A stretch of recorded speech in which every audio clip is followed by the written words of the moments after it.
रामकृष्ण हरी मंडळी आणि जय शिवराय, जय शंभूराजे। दिवस उगवायच्या आतच विशाल उर्फे चालला तरी कुठे ज्या चित्रपटाची मी आतुरतेने वाट पाहत होतो तो म्हणजे छावा, तो आज रिलीज झाला। मग मी गेलो तो पाहण्यासाठी। लगेचच आम्ही पोहोचलो पीव्हीआर फिनिक्स मार्केट सिटी मध्ये। लगेचच झाली मूवीला सुरुवात। अति उत्साहाने मी मूवी पाहायला सुरुवात केली तर खरी, पण मूवी मध्ये पुढे काय होईल याच्या विचारानेच माझ्या अंगावर काटा येत होता।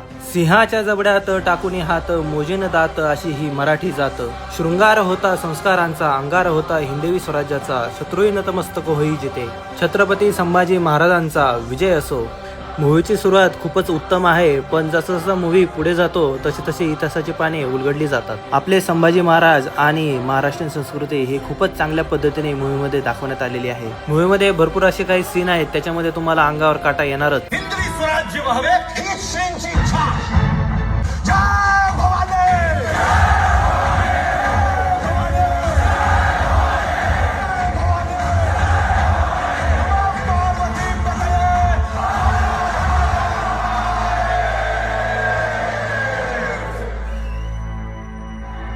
मूवीच्या सेकंड हाफ मध्ये महाराजांवर झालेले अत्याचार पाहून प्रत्येक महाराष्ट्रीयन माणसाच्या डोळ्यामध्ये आपोआपच अश्रू येणार म्हणजे येणारच। हा मूवी संपल्यानंतर मला बोलायला शब्द सुद्धा सुचत नव्हते, कारण संभाजी महाराजांचं आपल्या धर्मावर असलेलं प्रेम, एकनिष्ठता आणि स्वराज्यासाठी दिलेलं बलिदान हे पाहून मन गहिवरून येतं।